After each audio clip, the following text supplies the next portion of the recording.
Hey, it's Thursday. That means I think it's time for a new Geek Chat. Hey, stay tuned. We got a lot of number ones to go through, and some were. We'll get Desmond's opinion. Yeah.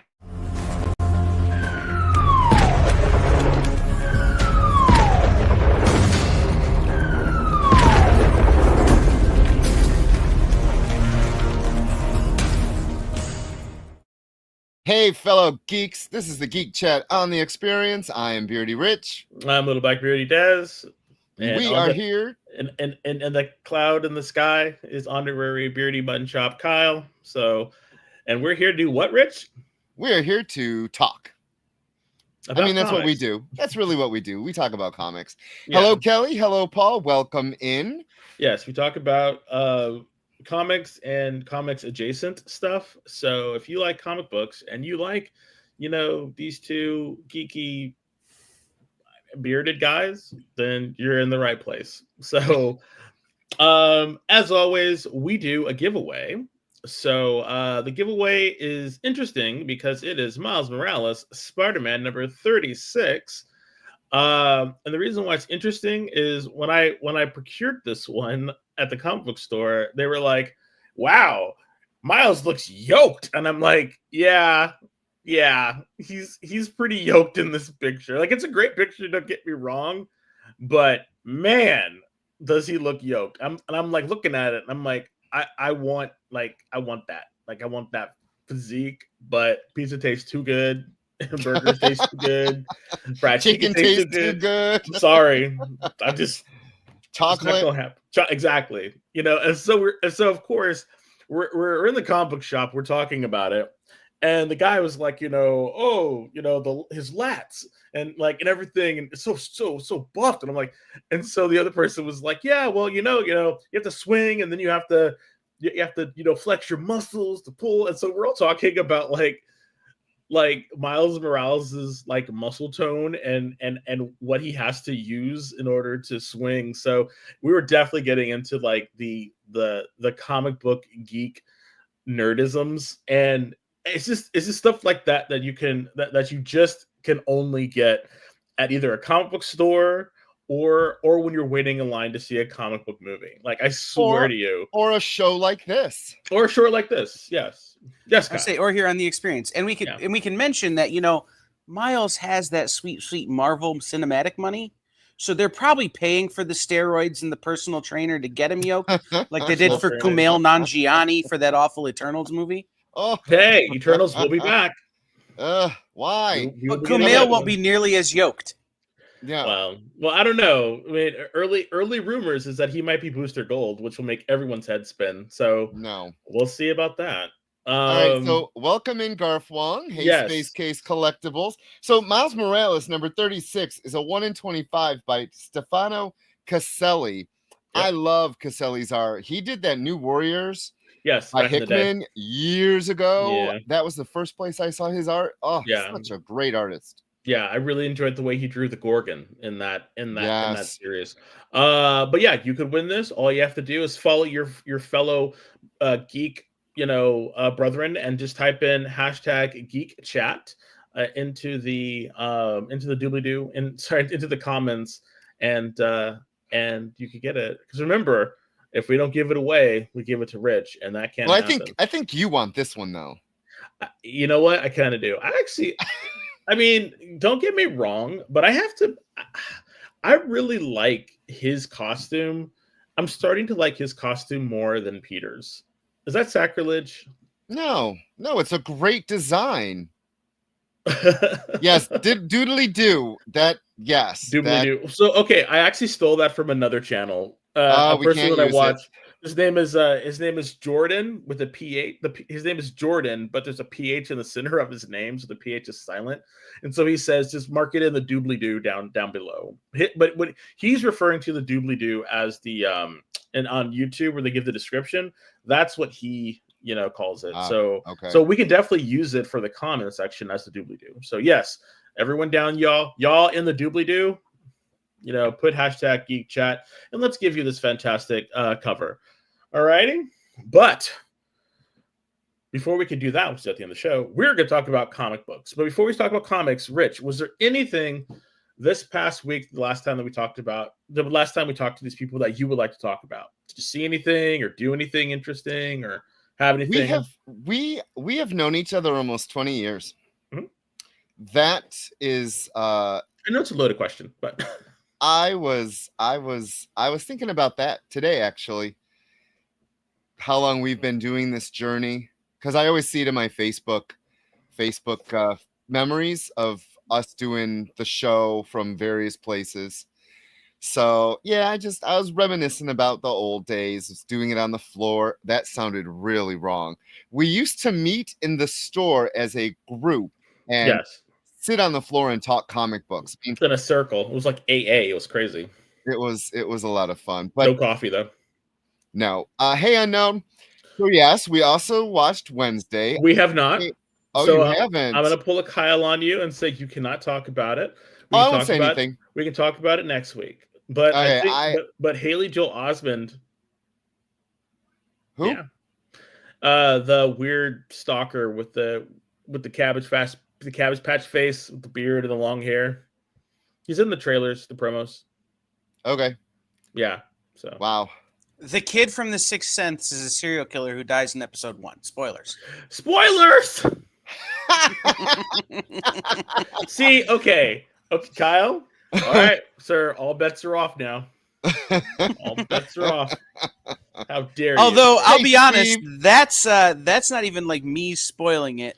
That's one that's kind of been out there for a while. Like, yeah, and we get to see Galactus. So there you go. And then Marvel. And I know you haven't seen it yet. So there you go. Galactus does show up, and Superman. Exactly. He's in it too. Right. And in episode 5, they sit and tell me what happens in their respective movies. Anyway, yes. We'll talk about Wednesday next week, because I do want to watch it. We've been watching.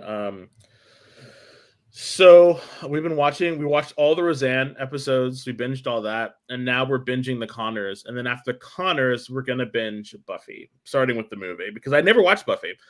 I've only seen one Buffy show episode, and that was, of course, which one? The musical. The musical one, because Paul loves musicals. So we've seen the musical one, and that's it. So we're gonna watch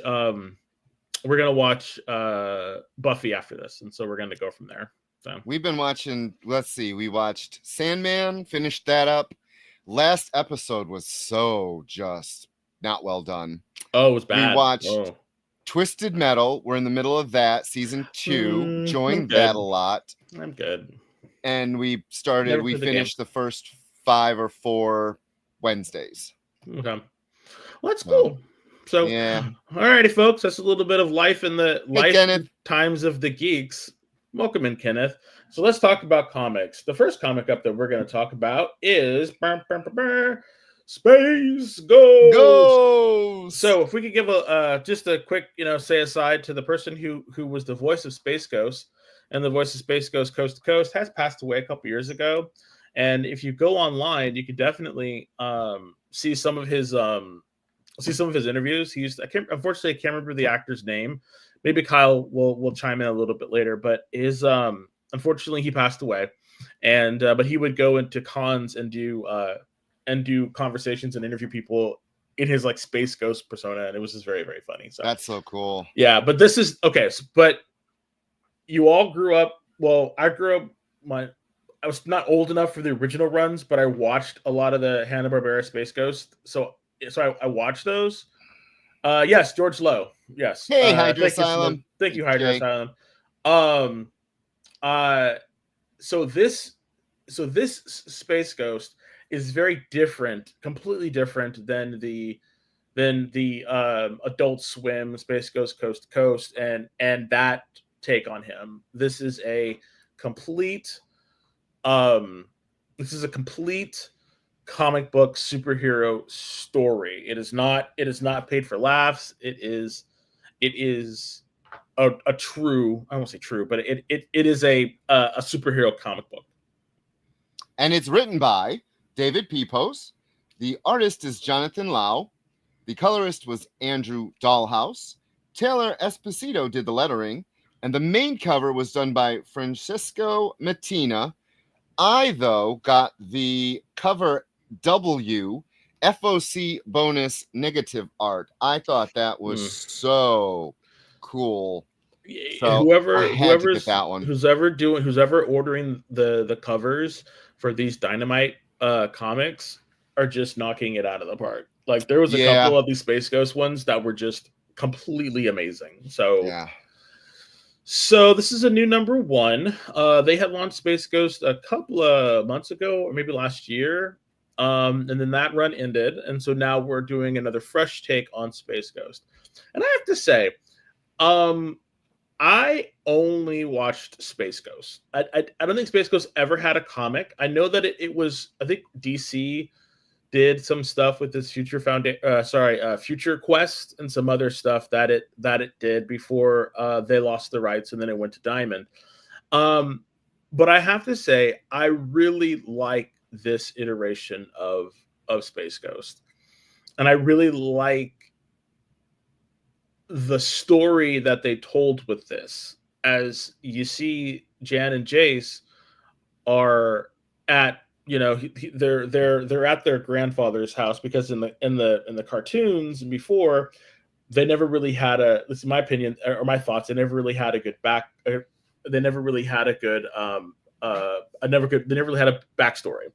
And so in this one, their grandfather shows up and wants to take them away and give them, away from Rex, who is Space Ghost, his identity, is a civilian identity, and take them away.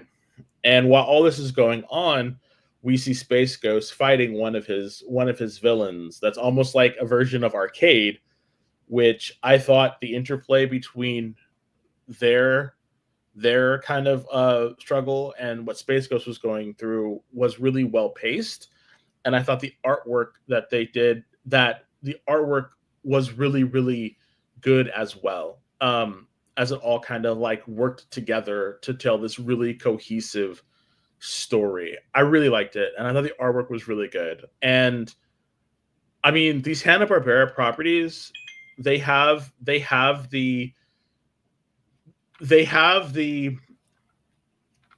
ability to go left really easily because of the Space Ghost Coast to Coast, because of the old Hanna-Barbera stuff. So having people take this seriously, I think, can be a little bit of a daunting task, especially if you're familiar with where it all came from. But as a first issue, I thought this really set up some stakes and allowed us to care for Jan and Jace as much as we cared for Space Ghost. And I think that was a really good thing the writer did, because a lot of the times it's always about Space Ghost and Jan and Jace and Gleek not Gleek. Sorry, Gleek is the Wonder Twins. Sorry, Blip.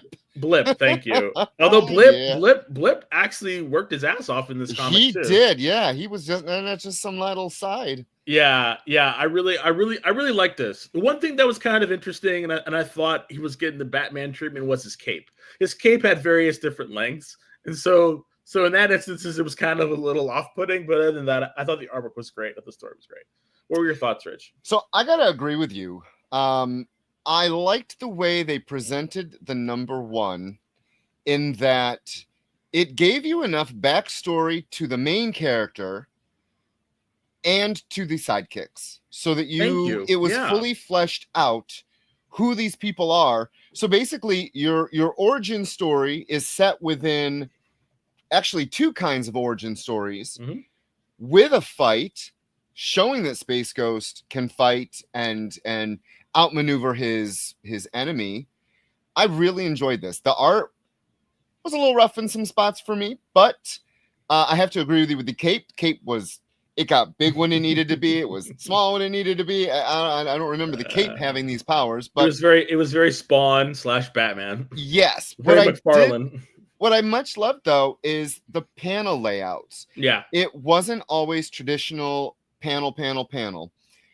He played with the negative space in some were 4 panels. Coloring was really well done too. When the action scenes were intense, there were a lot of reds. I don't know. I'm really hard on some number ones, especially being a property like you. I watched in reruns and really loved. So I have been kind of iffy on a lot of the former properties that are coming back. Some were better than others. I mean, we reviewed the whatever the Nasale universe where they did the biker, the biker mice and all that. Power Lords. Some were better than others, and I really think that Dynamite. I am really. I got to be honest, guys. The one book I am super excited about is the Blue Falcon and Dynamite.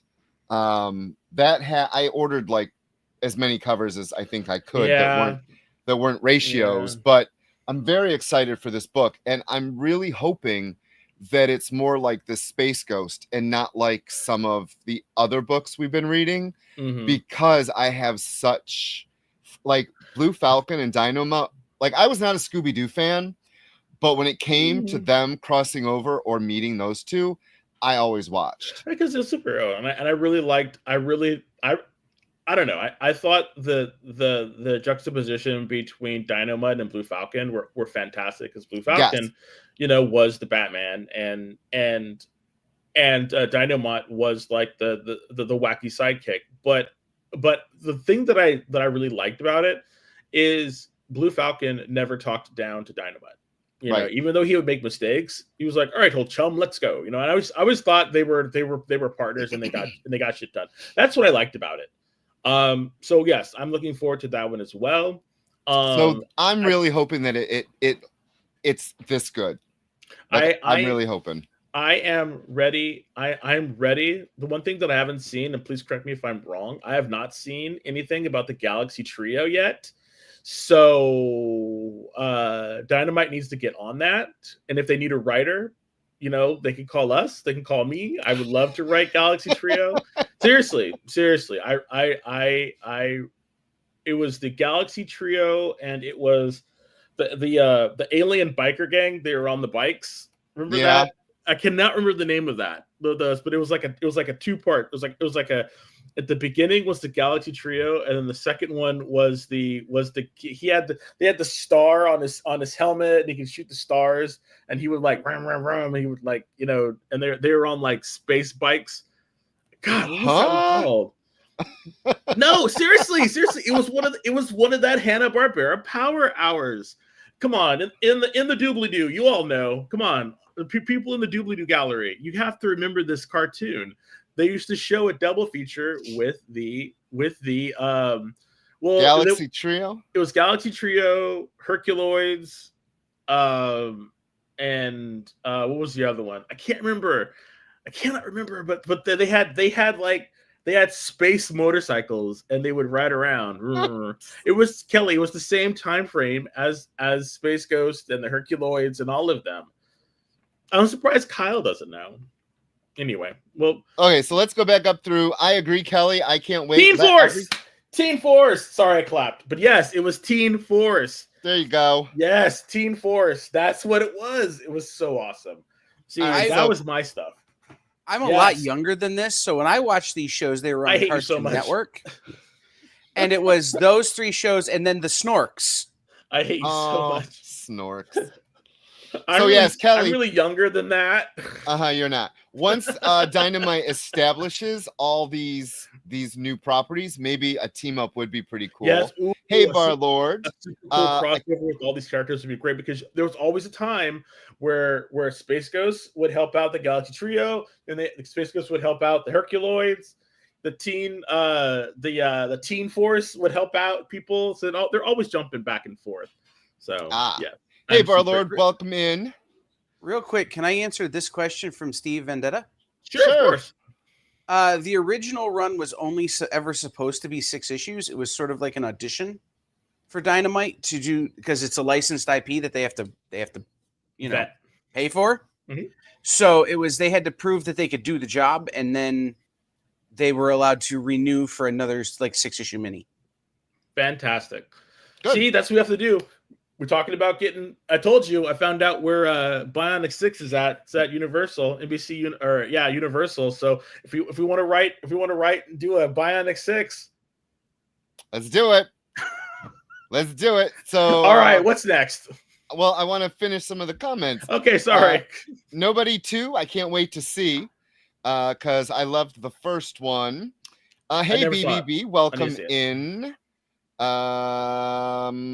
Teen Force, Red Sonja. Oh my God, you got to see Triple B's review. He went and saw Red Sonja in the theater. It was a one night only.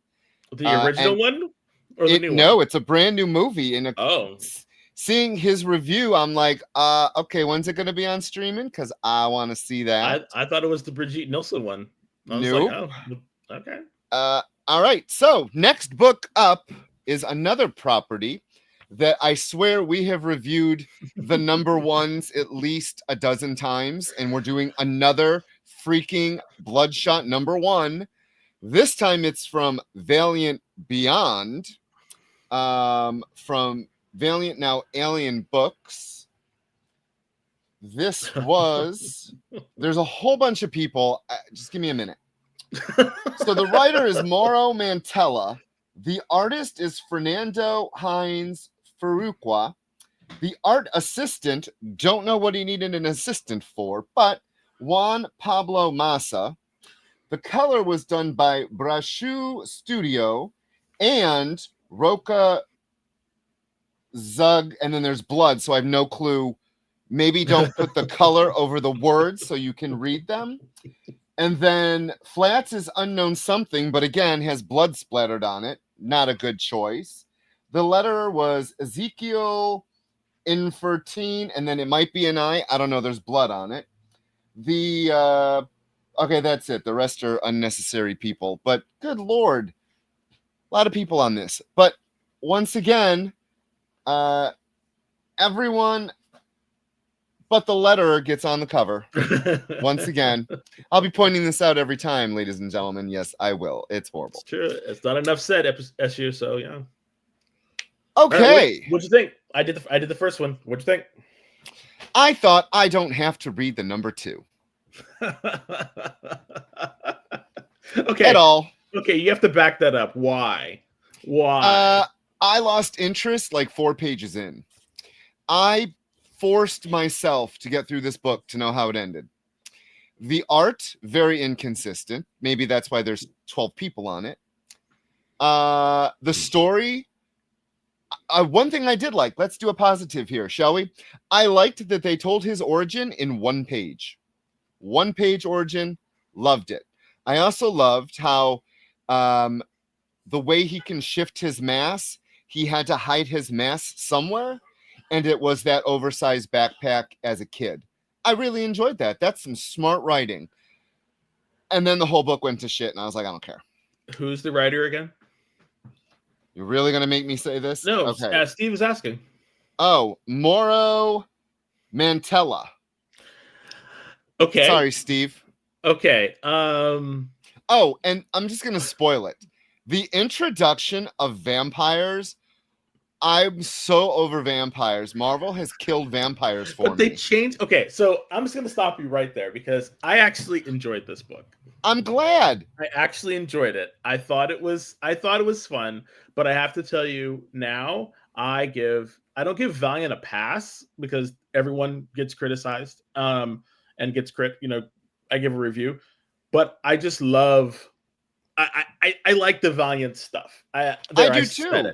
And in the past, I'd never really liked Bloodshot, but I liked what they were doing with him here because of how interesting they used his nanites. And yes, I am a sucker for vampires. I think they are so much better than zombies. But I'm a sucker for vampires, and they redid the vampires, which I thought was really interesting. The vampires now are reverse vampires, so they cannot live in darkness. They have to be in constant sunlight, and they have to keep their eyes open because even the darkness of closing their eyes will burn their eyes. So their eyes have all these looks. I don't know. I thought the artwork was great. I thought he had this sort of like Lobo / yeah, he looked like Lobo. He really did. / Wolverine kind of like mentality. And I don't know. And then it was great because and this was so silly. So the vampires still are affected by holy water. So he had that was hilarious. He had a whole bunch of bottled water blessed by a priest, and he drank it, and so his urine became holy water, and he pissed on a vampire, and he melted. And I was like, yes, let's go. And then at the end, spoiler, they made him a vampire. What's he gonna do? I don't know. I thought it was funny. I thought it was fun. I enjoyed it. I'm gonna read the number 2. I thought it was good. This is the beginning. I'm really glad you enjoyed it. This is the beginning of a rebrand, not a rebrand, I guess a rebrand, a restart of the Valiant. So another book that I really liked from them was Harbingers. Yep. Give me telekinetic or psychic kids, and I'm there. Like Akira, really loved it. Mob Psycho, really loved. I really love that stuff. So you give me Harbinger, I'll read it. And so I'm probably gonna pick that one up, and we're gonna read that one too. Yeah. So we'll be reviewing the Tales of the Shadow Man, and that'll be next week, it says. Yeah. And then you were talking about Harbinger, the all-new Harbinger. Yep. Will be out September 10th. So the 11th, we will be reviewing that. And then I just ordered on Sunday's FOC the Exo Man-O-War #1. Which is fantastic. I read the Carrie Nord. It was Carrie Nord and Rick something. I don't know. Yeah. I read a bunch of Man-O-War when I was younger, not even younger, just a couple years ago when they restarted, Valiant kind of came back strong. So but yeah, I enjoyed it. I thought it was interesting. I thought it was fun in a silly sort of way, and I really liked. I really thought the art was good. Was it? I do have to agree that it was kind of inconsistent, and especially when they were doing like elongated shots. I would notice that. So when they're trying to do dynamism with the shots, some of those were a little off, but I applaud them for trying. So, but I thought it was fun. I will be picking up the number 2, and maybe we're going to review the other ones from Valiant. But no, definitely. So, but I have to agree with Jay. The Psyot stuff, I love powers. So, do you remember DP7 from the New Universe? Wow, the New Universe. Yes. Those, that was my book. I read Starbrand and all those, but I loved mutant kind of powers. Yeah. So I am also looking forward to Harbinger. Yeah. So do you want to take a break and then go for Love Struck? Yes, let's go. All right. So, all right, everybody, we're going to take a quick break. And when we get back, we're going to hit you with some arrows. So hope you don't fall in love with us while we're gone. See you in a minute. Live from New York. What? Oh, sorry. Live from Cleveland? It's Friday night? FOC, a comic industry term for the final day a new comic can be ordered by a local comic shop. So, what does that mean to you? Well, it's your last chance to order a new comic book from your local comic shop. Order up! The FOC show will go over every book that's about to be cut off every Friday afternoon. I'm going to highlight some of the stuff that I think is really worth paying attention to, so that you can put in an order at your LCS for as many copies or as many variant covers as you want. Sometimes the store needs to know to up their orders. Never miss out on a popular comic again. Order up, part of the experience.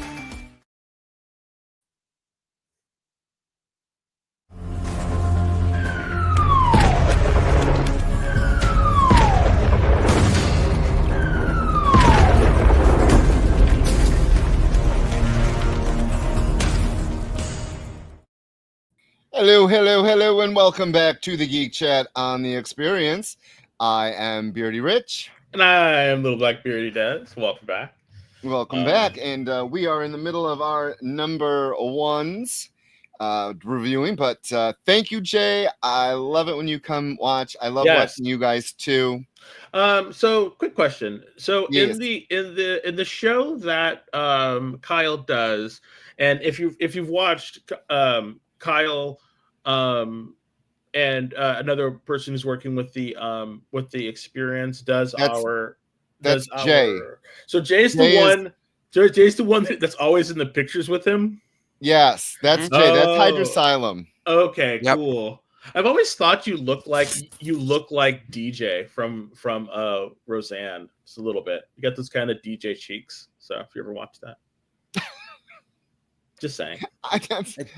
Wait, are you saying that I need to put my face on John Goodman's body and Jay's face onto DJ's body? I mean, let's that'd do be that one time. I mean, that'd be interesting. Be like, put Rich's face on Roseanne's. It would be funny. I don't know. This week, Jay said to me, no lie, I see myself as a Kurt Russell type, so I should be Tango, and you have to, or I should be Cash, you have to be Tango. Oh, there you go. I can see it. No, I don't want to be Tango. Nobody wants to be Tango. Or if he says Kurt Russell, you could be like Big Trouble in Little China, and he could be like the Kurt Russell, and you could be that little flying thing, the head thing with the eyes. That'd be kind of cool. Sure, I'd rather be that than Tango. What? Okay, wait. Was Tango and Cash the dog movie? Tango and Cash was Kurt Russell and Sylvester Stallone. I was Turner and Hooch. Right. It's Sylvester Stallone and like little thin rim round glasses. Yes, I've never seen it. And the best line is they're talking about guns. Why is your gun bigger than mine? Genetics, Pee-wee. Gotta love those one-liners in the 80s, those action movies. They were amazing. Anyway, we have something to give away, don't we? We do. Okay. So we're giving that away is a 1 in 25 Miles Morales Spider-Man number 36 by Stefano Caselli. And this time, if no one gets it, Dez is getting it because he really wants it. I actually will take this one. So I'm sorry. So it's off today. Sorry. No more hashtags. No more. I'm just gonna call it now. Just kidding. But yes, so we're running a little bit behind. So let's get going to the next comic we're going to talk about, which is Love Struck. Now, Rich, you're going to talk about this because I was unable to get this at my local comic book shop. Oh, that's too bad. Okay, Love Struck. Created and written by MC Foley and Dan Hanfield. Illustrated by Alonso Molina. Colored by Veronica Lopez. And lettered by DC Hopkins. And let me tell you something. I got this variant because it's really cool looking.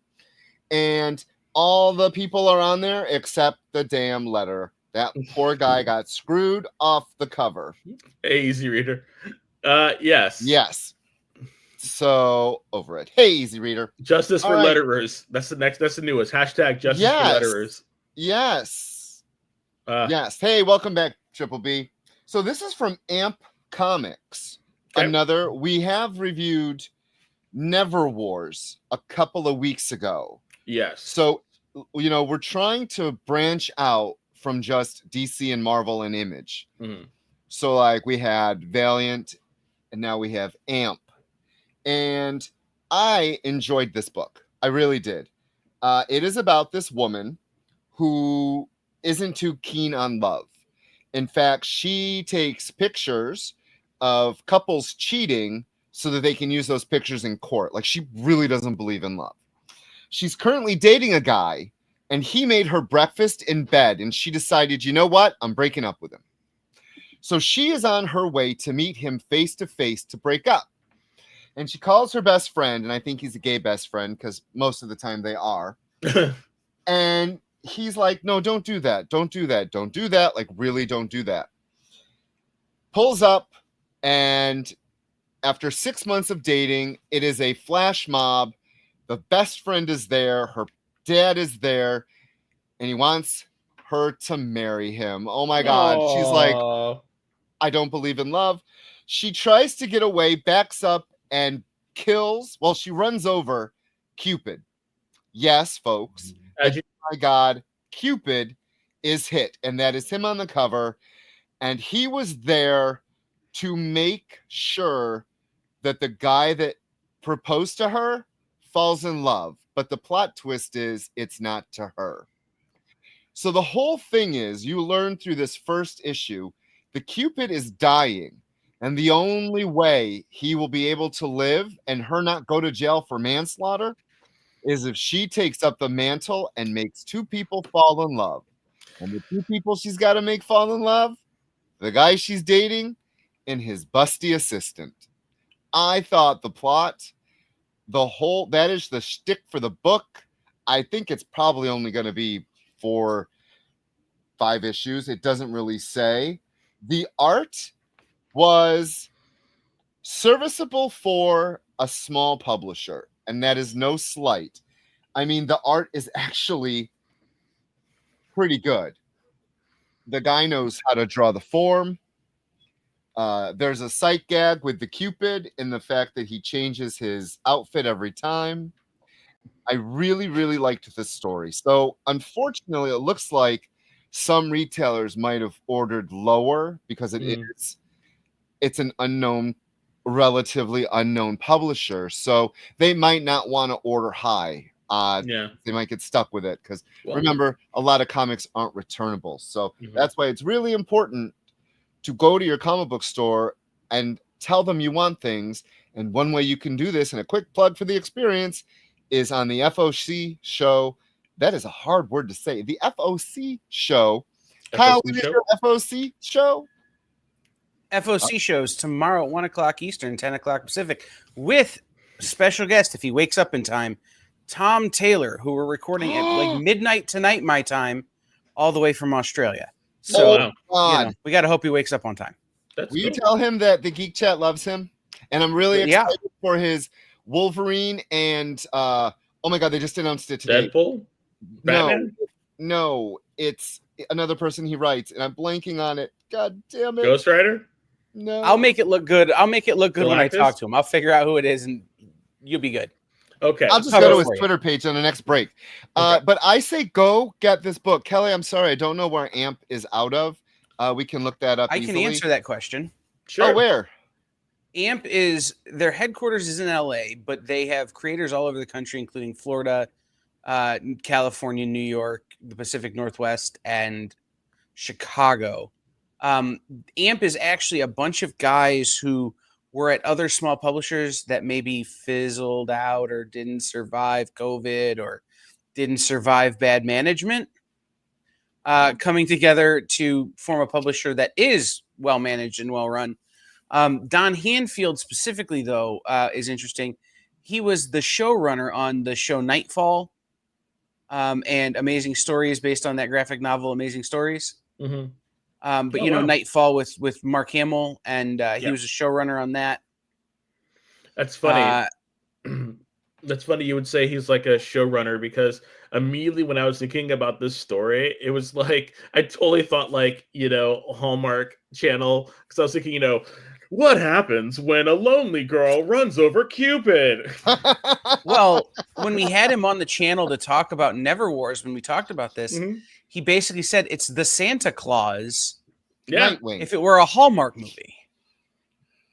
Oh, see, I can believe this. Yes. Yes, the Wolverine Nightwing. Yes, that cover. I am looking very forward to that story. Yeah, very forward. Okay. What's next on the agenda? Superman, the Kryptonite Spectrum. This book. You're killing me. All right. So, a little backstory, everyone. I get to read some things that DC likes to promote, and it helps stores and people order. So I actually remembered this book because I got to read the PDF. Who is calling me? Sorry, you're probably gonna get all upset now. YouTube's gonna yank us off because of my ringtone. So I read this PDF and I made it 3 pages in, and I said, "Oh, honey, I don't need this. Don't order it for me." And then Des is like, "Oh, we're gonna review this." I was like, "Okay, I don't know what it is." And then today I opened up the PDF and I was like, "Oh, it's this." So that's my review. Did you read the story? I unfortunately forced myself kind of sliding the pages, looking at what happened. Yes. Okay. What was it about it that you did not like? I'm assuming the art was something that you did not get it. Terrible. Okay. Terrible. I'm sorry to this artist. You're probably people adore you and love you, and we're going to lose followers, and the experience is going to be canceled, but this art was terrible. So, this is the creative team behind the Ice Cream Man. And this was they came in and they, I guess, pitched the story about this, or was asked to do a story. And this is the story that they came up with. And it's a story in which Superman finds new or different types of kryptonite, and he's going to test them on himself to see what happens. And then hilarity ensues. Pretty basic story. Okay. So yes, you didn't like the art. The art is definitely an acquired taste. I was getting much more what was his name? Seth Fisher, the guy who did Will World. The Green Lantern book. No. He did yes, he did the Green Lantern book. You're right. And he did that's Will World with Green Lantern, and he did like Big in Tokyo and some other stuff, and he had this sort of like weird sort of avant-garde, we'll call it, artwork for comic books. And I was getting that feeling from it when I saw that. So for me, the artwork was interesting. I think on a horror book like Ice Cream Man, I think this art would be spectacular. Yeah. Superman. Yeah. Is I was just saying that. Yeah. Thank you. Baedecker. I could see this leaning towards horror, but a traditional comic book starring Superman, I don't think my eyes were like, yeah, and I think that's what people did not respond to it that well because of that. The story itself, I thought was great. He finds all the kryptonite. Lex Luthor gets pissed because he thought he would find the kryptonite first. And so Superman calls Batman and says, "Hey, I'm gonna start testing this on myself to see what happens. I need a safeguard. You need to help me out." And so he tests, I think it's purple kryptonite on him. And he starts perceiving time out of sequence. And there's a couple of pages that were really cool, how they were able to when he was out of sync with time, it was purple. And I thought that was really kind of cool to show him basically peering into the future of people around him. And that's what was happening. And it was very easy to tell what was happening and what was going on. If you've read any kind of comics, or you've read anything with like Dr. Manhattan, you know what's happening. So I thought that was very interesting how they were doing it. So and then he has a fight, and then it was cool to see how the pages how the story started to flesh out as Superman could kind of see what was going on as he was realizing what was going on. And there was a scene where he basically is viewing all the panels in like his hypermind or whatever. He views all the panels, and then it starts to make sense to him. And I thought that was really kind of a cool way of showing that Superman, people always forget that Superman is pretty smart, aside from being super strong, he's pretty smart too. And he was able to kind of see what was going on. And I thought that was really fun and interesting, though he did knock Solomon Grundy into space, and that's kind of weird, but it was fun. So I'm along for the ride because I thought I am cool with the artwork. I'm fine with a little bit of, artwork that's a little out of the ordinary when it comes to superheroes. I think the story is very interesting. He gets at the end, he gets exposed to cobalt blue. Yeah, and he starts to grow. So I'm here to see what happens with these new kryptonites. And I thought, okay, that's intriguing enough for me of a hook, and it allows these characters who generally write episodic stories to still do that format in a much more in a longer format, because actually, even though it's the thread is it's Superman doing these things, there's still individual stories that he's telling. Like there's one individual catalyst that they have to react to, and then they go on to the next one and it's resolved. So it's still that sort of resolution for every issue, and I think that's great. I actually like it. I didn't know if I would, because it is a horror comic, and I generally don't like horror comics, I thought they were able to still do kind of that a little bit of weirdness and not go too overboard with it. So I actually liked it. So I should have led with I'm not a Superman fan. Like, sometimes the stories bore me, and this bored me. But no, Paul. Things... It's not. Sorry, real quick, Paul. It's not a horror story by any means. It was just a strange fiction story. That's what it was. It's strange fiction. It's not horror. It's just like strange fiction. Yeah, like a Twilight Zone episode or something like that. Probably go ahead and try. Well, I remember when I first read the new X-Men by Frank Quitely, and there you go. People in the comic book store were he's very polarizing because you either really like him or you really don't. Yeah. And I guess this also is one of those things that this artist must be like, hey, you're either going to love me or hate me. Yeah. So, and again, which I thought was kind of interesting, was there was some things that Superman was seeing in the future that wasn't even in this book. So it just kind of shows you about what's happening in the future. And one of the things that he showed was Lex. Lex was in his battle armor. So we're probably going to have a conversation between Superman and Lex. So I don't know. I thought it was a fun way to seed the future for the series, by still making it, apparent right now. It's Kryptonite doing this. So yeah, I don't know. I'm gonna continue to read it. I thought it was fun. So I just want to do a real quick Frank Quitely. Yes, Baedeker. It's funny when I see an artist and I like that artist, I will go back and I will buy, Mm-hmm. It used to be fun because you'd be able to go to conventions and just get cheap back issues. But I did that with Frank Quitely. I didn't realize he had penciled so many things like Authority. Yeah. So I missed out on some of his art. So Jay Lee, the same way. When I read, the first place I saw Jay Lee's art was in the Executioner's Tale of X Force, or was it Factor? I think it was Force. I think it was Force. And I was like, who is this artist? I need.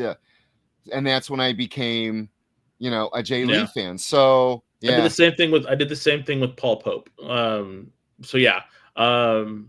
Bar Lord, yes. I do not want a Brundlefly situation. I do not want body horror for my Superman comics, so please stay away from that. I will not be picking up that issue if that happens. No, thank you.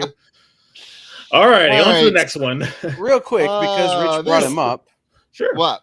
Tomorrow night on the Original Art Show, Nick is giving away a $4,000 Jay Lee cover to celebrate 500 members in the Original Art Experience Facebook group.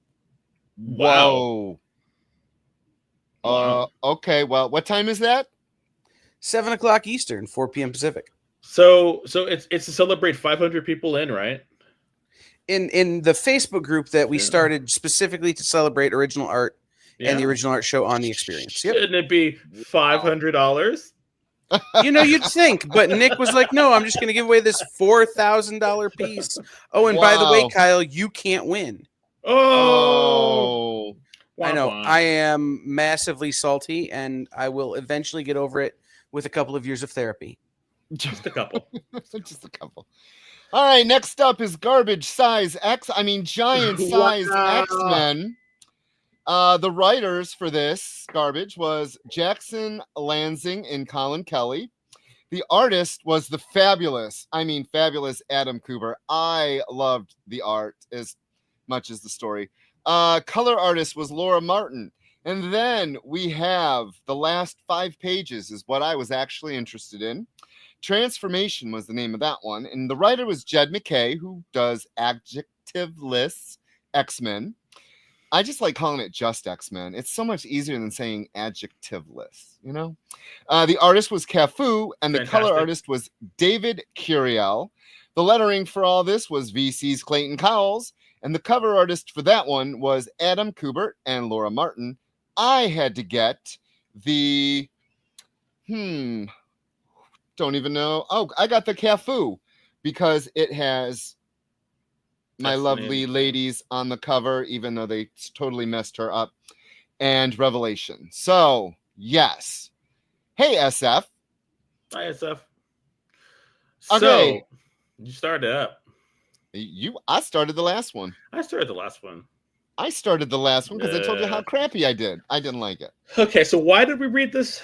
I don't know. We read it for the back issues. The back issue. I read it for the last 5 pages. With Mystique and Destiny. So yeah, okay. So you read it for that, which was a pseudo lead into the Revelation stuff that's happening in X-Men and how what is it? Old woman Mystique, is that what we're calling her, is now coming out of retirement to kick some butt or something. Marvel messed up Mystique is what it is. Yes. Yeah. So I love the fact that it's kind of true, even though Destiny, she saw her own death. She saw the X-Men dying, which we all know they really didn't die. They just went through the Siege Perilous and was reborn. She kind of has been Mystique has been through a lot of different problems that the X-Men have been in. And Destiny can't tell exactly where they're headed, what's going to happen, and where they're going to land. And it's interesting that Jed MacKay he's, I guess, the lead runner of the whole Age of Revelation. So him writing this and using I don't remember who wrote. Oh, I do remember. Declan Shalvey. I think that's how you say his name. I think he wrote the Mystique miniseries that put her in this place. I don't understand why they took her off the board, but according to this, I guess she may not be off the board after all. So hopefully something will happen and she'll be back. The fact that we're talking about the backup story, not the actual story, is hilarious. It's just hilarious to me.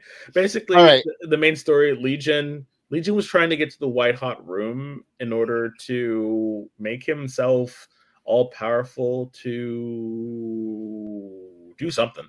And the Phoenix basically said nope and merged himself together. So I guess he's fixed now. And then Kamala Khan was just along for the ride because now, for whatever reason, she can use her powers to create warp rooms or something, or warps. She kind of makes. I thought it was hard light. No, she made a.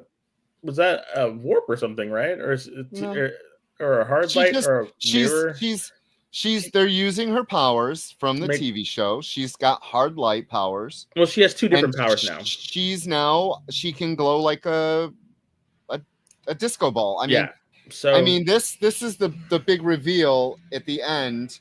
So I have some thoughts. And I got some thoughts. Her stretching power, they made this clear.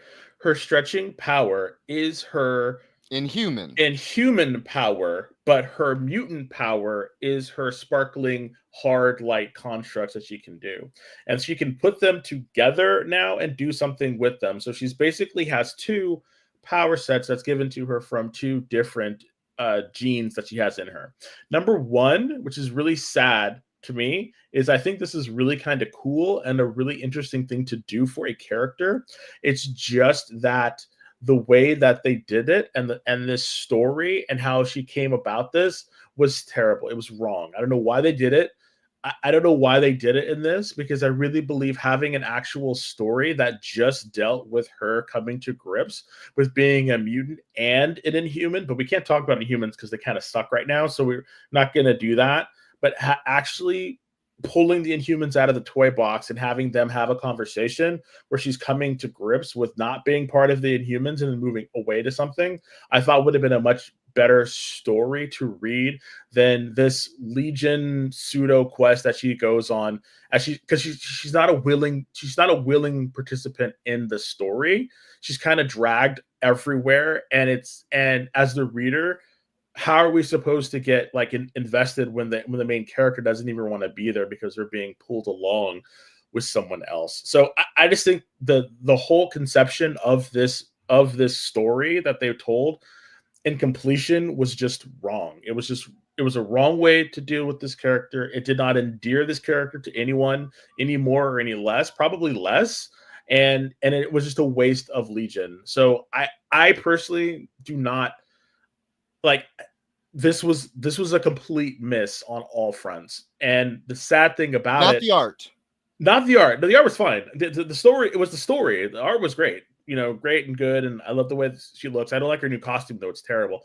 But again, there was so much more that could have happened with her than this, and then to have her now be able to do 2 different powers, or she's only going to do 1 power now. I just don't. Okay. I don't know. So my thoughts on this are: I feel kind of sad for people that loved Kamala Khan. I mean, she was a trailblazer in the beginning, being Muslim, being an Inhuman. The story meant something in the beginning. I really believe it meant something. And then Marvel really, really, really wants to force her, and I'm just saying force because this was completely unnecessary, into the X-Men. And I believe it's because they will probably put her in the new Marvel X-Men once we get it on the big screen. Oh, yeah. So that we already had 2 Muslim X-Men. And I think one of them being M, while she has a very messed up past, M is a great character when used right. M is a strong woman. M was great. Like I said, they can streamline. It's kind of like Hawkman's background. Hawkman's origin is unfortunately kind of like M's origin story, because she was the twins and she was penance, and we can streamline all that. But the fact that they did this, and I want to say, yes, her powers in this were very unclear. Yes, Timo was correct. Yes. Bar-Lord, yes, they really don't know what to do. Kelly, yes, they are saturating her so bad. They are, and I'm sad that Inhumans are completely gone, because we got some good Inhuman stories for a very brief time.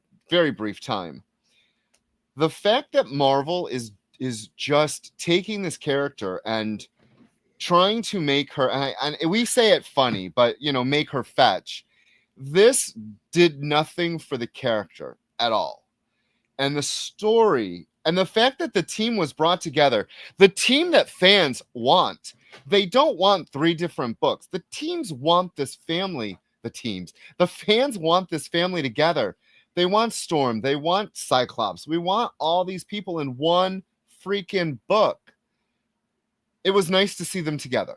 It was nice to see Kitty and Rogue interact. It was great to see, Rogue say to Scott, hey, if you need somewhere to stop brooding, come to New Orleans.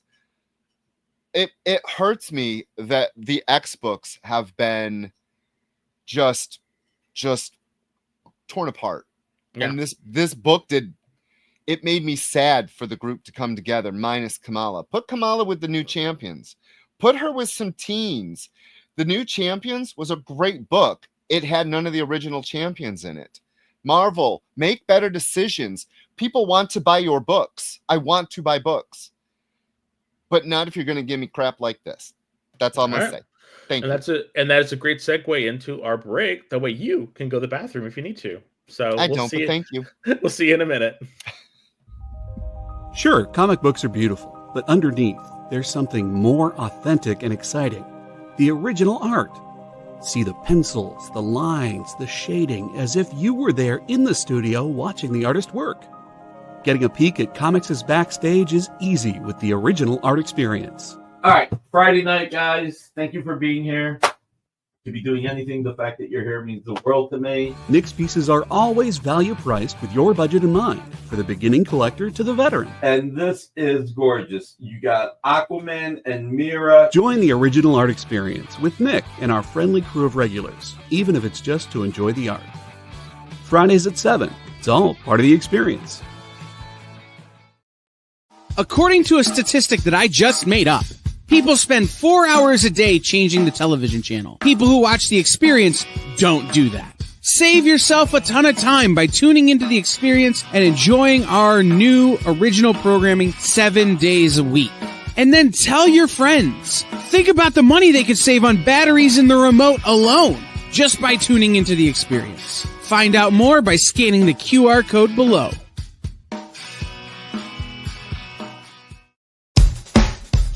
Download our app on Google Play and the App Store. It's so simple, even my mommy can use it.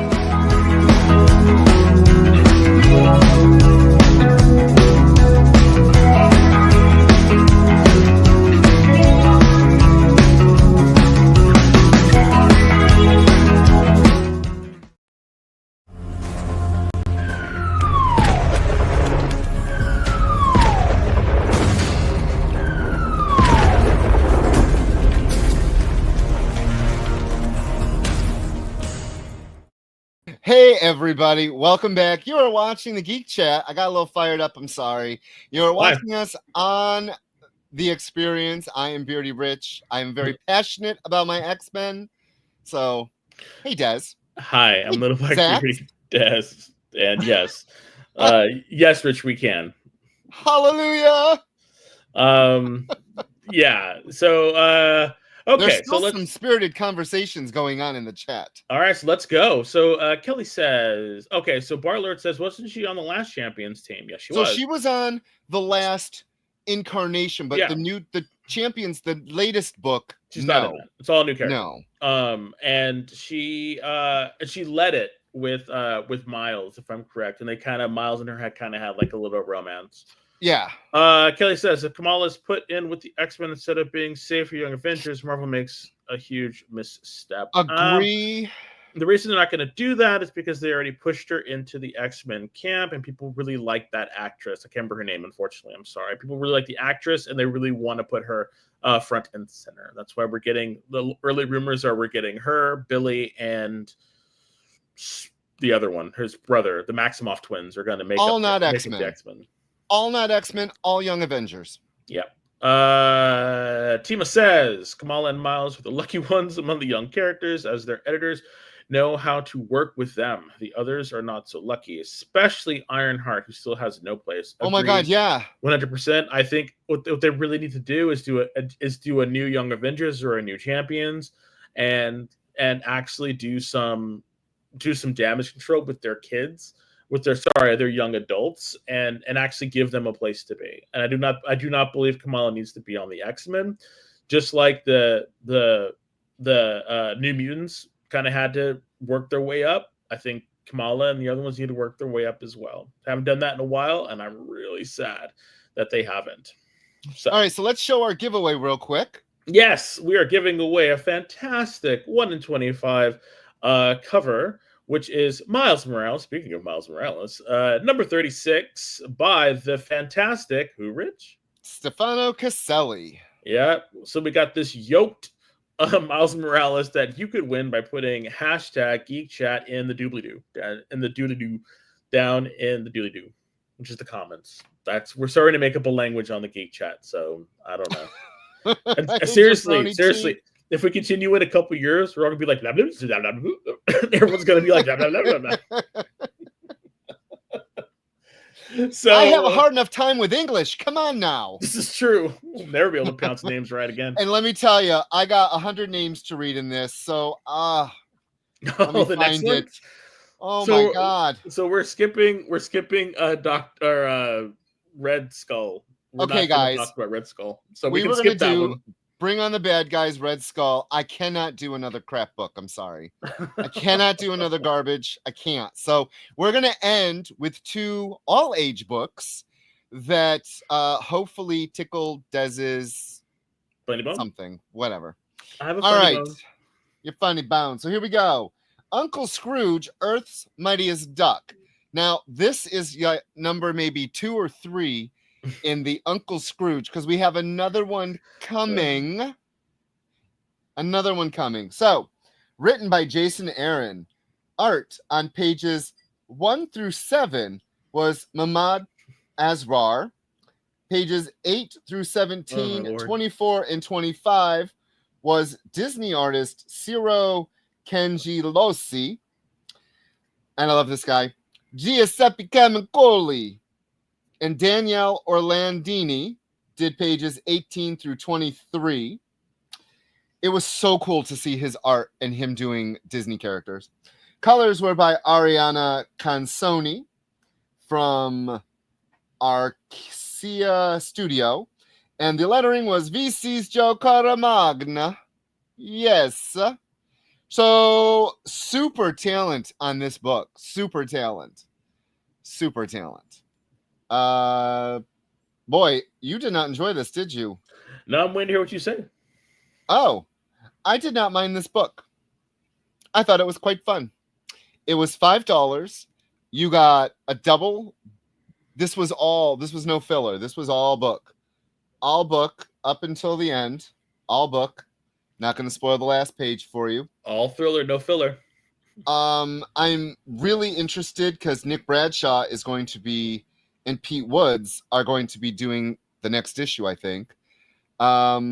Yes, this was Uncle Scrooge, and his money's gone. And there's these tech robots that are trying to get the money, and it was a crazy book. It was great. Yeah. He starts reliving his past. People start talking his past, and people start talking about the Infinity Dime. That was the last story that we had for Uncle Scrooge. Overall, I thought the artwork was a lot better. This maybe Jason Aaron listened to us, or he, I would love that. We challenged him or something, because this one read a lot better than the last one. It really did. It actually felt like it had a story. It felt like it was fun and an all ages book. The twist at the end, I can't say that I knew it was coming. It's one of those twists where you don't see it coming, but when it happens, you're like, oh, okay, that makes sense. And you just kind of move forward with it. It's not like shocking, like, oh, but it's kind of like, oh, okay, that makes sense. And it's fine. It's fine that it was like that. Yes, Kelly, a nod to the Star Wars cover was great. I mean, it's Uncle Scrooge. Like, it's very hard to go wrong with these characters and with these stories. As long as you keep it light and keep it going, it's not bad. I really like that Aaron knows how to write Uncle Scrooge as a badass. Uncle Scrooge really does come off as a badass. I think it's really cool. It seems like Aaron he either read old Uncle Scrooge stuff, or actually I think he mostly watched the DuckTales. Yeah, he actually watched that show or something, because he knows a bit about Uncle Scrooge's backstory and some of the characters. So it just, unless he had like a sheet that he was working from or something, because I thought this was actually pretty fun. Like, yeah. I want to know, why does Dewey have a fake eye? Why does he have this metal? Like, I love because of the ending page. Yes, I get that now. Yeah, that was my first thing. I'm like, so in it, the woodchucks come to rescue Donald, and Dewey has this weird cybernetic eye. And my first thought was, Mad Max. Why? Like, this is cool. Why does he have? I want this story. Like, Donald is like not scared. I don't know. Yes, I think I agree with you. I think that maybe he got something in him, and I gotta say, how do you say that? Timao. Okay. I have to agree. I am not an Aaron fan because of some of the past things that he's done, that as much as I'm a comic book fan, sometimes my head can't wrap around that much of the disbelief. So his Avengers was Marvel gave him too much of a lead in his leash, and he bit the mailman, and the Avengers run was just didn't end well. It got kind of really convoluted towards the end. It really did. Yeah. So I am not much when it's a Jason Aaron on the cover. I'm like, oh God. This one though, I actually really enjoyed. So Kelly, when you were a kid, had Uncle Scrooge even hatched? Yeah, I mean, I don't know. That was a good one. I didn't say it either, Cal. He did. Love you, Kelly. Okay, so $5. We normally talk about the barrier being these price points in these kids' books, but you actually get a full story. It is no filler, no backup story.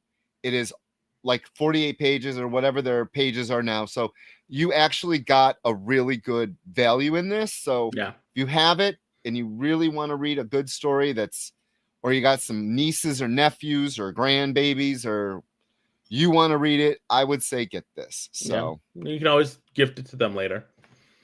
Definitely worth it. Yes. Okay. Now the next book so I wanted to read another book, but Rich said, no, I want to read this one. And the book that I wanted to read was the Kevin Smith one-shot Chasing Amy. Did you end up reading it? I've read it yet. My God, I've read it yet. Okay. So I'm a huge Chasing Amy fan. I met Kevin Smith a long time ago at WonderCon, long time ago. And I bought a poster and he signed it. And it was a poster. It's hanging on my wall right there. You probably can't see it. But it is his soliloquy from when Silent Bob talks about his tale of chasing Amy. It's literally a panel, and his whole scene and all the words he says, the only time he talks in the movie is on that poster right over there. And he signed it, and he says he signed it, to Desmond, way too many words above Kevin Smith. And I was like, yep. So it's just, I love the guy. I met him a couple times. He's very sweet, super nice. And so I was like, "Yay, I'm gonna read this." And Rich is like, "No, let's read Powerpuff Girls instead." And I was like, okay. That it didn't even happen like that. You know what? We will read it. I'm not gonna read it. You read it, and I will interview you next week of what you thought of it. Okay? Maybe we'll see. Maybe. So it didn't happen anything like that. Yep. I wanted to read this. Because you're a villain lover. I know. No, I love the Powerpuff Girls. I always have. And you're a villain lover. And I'm a villain lover. I am. They were all in this one. Not all. I mean, that is my negative about this. Oh, book. That is true. I didn't see him at all, if I remember correctly. No. Him and Princess Morbucks was not in it. Why wasn't Princess Morbucks in it? She's a little kid. Yeah. Let her go to the damn state fair. But anyhow, okay, so let's get this out of the way. James 3. Now maybe Kyle, you know a lot of Dynamite people. Is that how I say it? James 3? That's his name? He was the writer. What? No, I have no idea. I've never heard of him. Oh, wow. So James 3 did the writing. Carlo Luraro did the artist and the main cover. Julia Lafrancina did the coloring. Jeff Eckelberry did the lettering, and I stuck with the main cover because it's got him on it. Why not? I thought the writer was James Tinian III. He just shortened it to 3. James 3. Yeah, and I was like, okay, he's trying to do a pseudonym or a nom de plume, but no. So I am currently reading Thundercats and Powerpuff Girls, which I am absolutely loving. When this came out, I was like, oh, I want to review this. I want to make Des read this. Did you ever watch Powerpuff Girls? Yeah, I watched it all the time. Okay, good. Yeah, I was a Powerpuff fan. I watched it. This was basically a TV show in comic book form. Yeah. It had a beginning, a middle, and an end. It referenced the cartoons, and the villain came out of left field for me. So the one thing that I had either forgotten or didn't really realize is with the Powerpuff Girls, like shit is on sight with them. Like they see a villain, it's a wrap. I was like, damn, like seriously, they were like, it's a villain, and it was like ass whooping, like, and it was like a robot. I was like, damn, like no talking, no nothing. It was just like they were on them, like seriously, it was on sight, and I'm like, yeah. What are you doing? I love Bubbles is like, I haven't hit anyone yet. Yeah.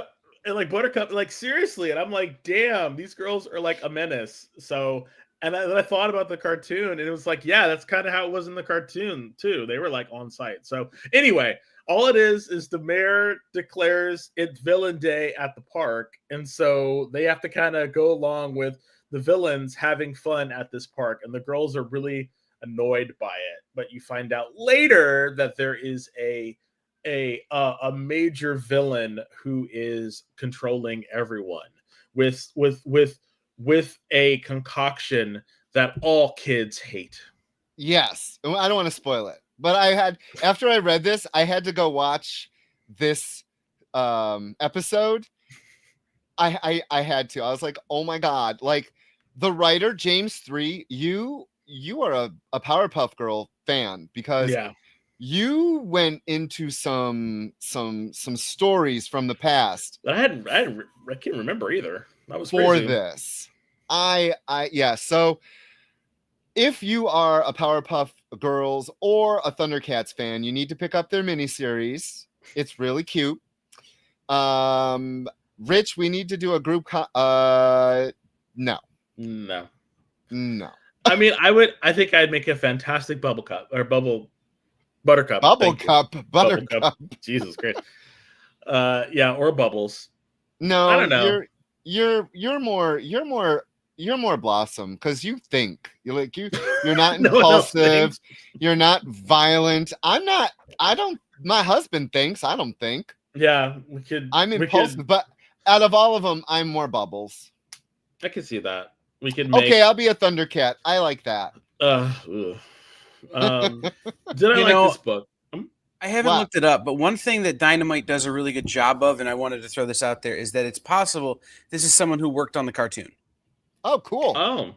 Who was a writer on the show. They've done a really good job of bringing in those people for Gargoyles and other things, so it's entirely possible. I don't know, but I love the fact that we got 2 Dynamites. We started the show with a Dynamite. We're ending the show with a Dynamite, and I loved both of them.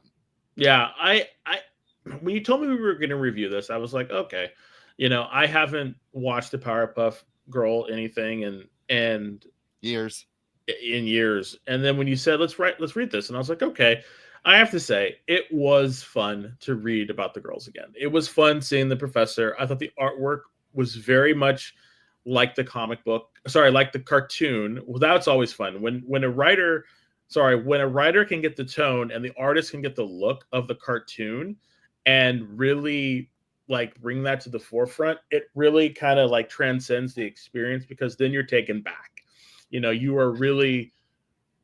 It's like I was back there watching, Nickelodeon and watching the Powerpuff Girls, sugar, spice, chemical X, and it felt fun to watch that, or to read this because it really kind of took me back to that. And I was just like, I was like, okay, I'm here for it. And the great thing about a lot of these books is they are kind of like number ones.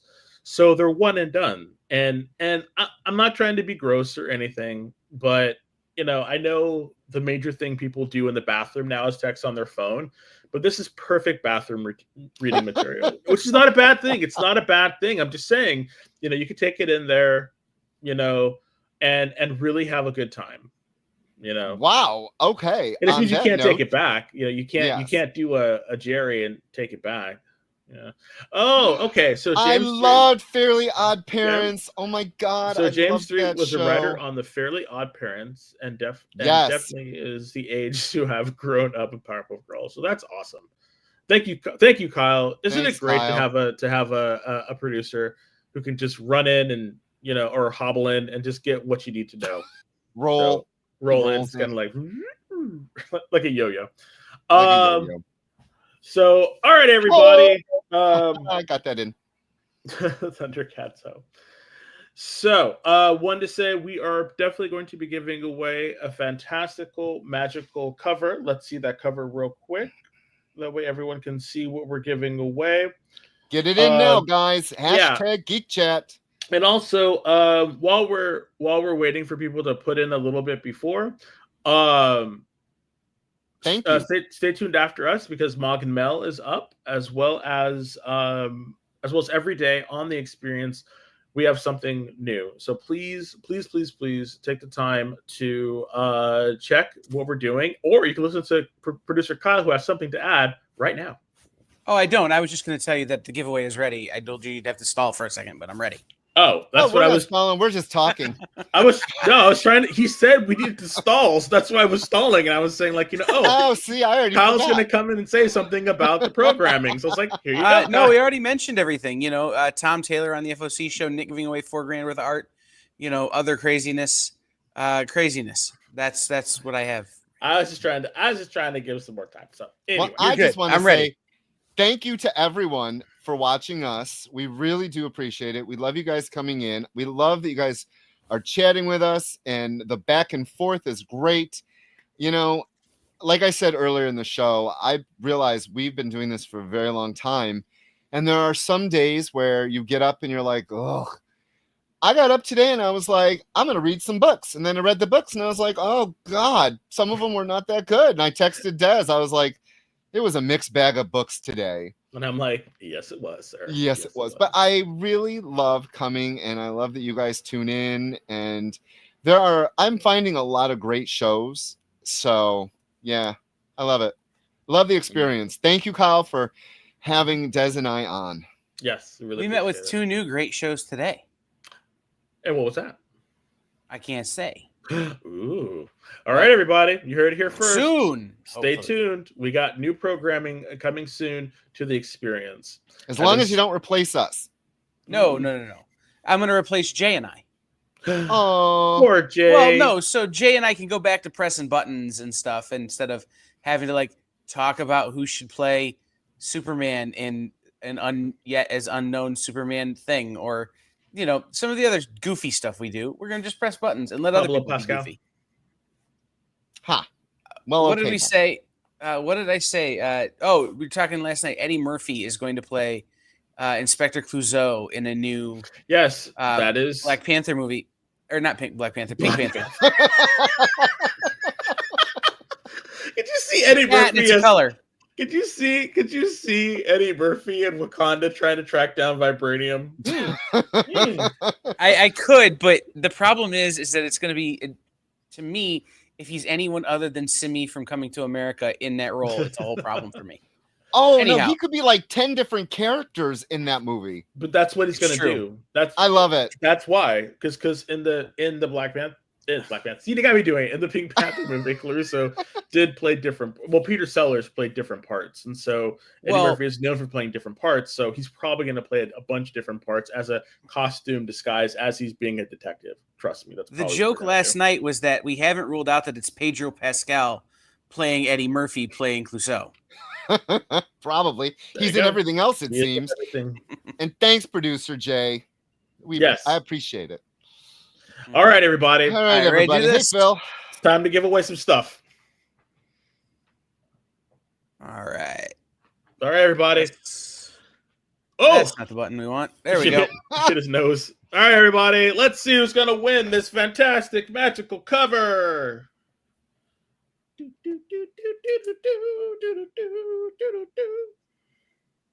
Easy Reader. Thank you, Easy Reader. You know awesome. The drill. Congrats. He's going. Kyle's going to put into the doobly-doo the little link to fill it out, and then you can fill that out, and then I will send it out to you over the weekend, and then you'll have a fantastic new magical cover. So we're gonna put the whatchamacallit in the doobly-doo. Yes. And then Easy will fill it out. So, all right, everybody. That's the plan. All right, everybody. Thank you so much for taking the time out every Thursday to come in and spend time with us. We really appreciate it. We do this because we love the community and we love all of you, and we love doing this with the experience. So you all take it easy, and we will see you next Thursday. Same geeky channel, same geeky time. So bye. Bye. Wrong button.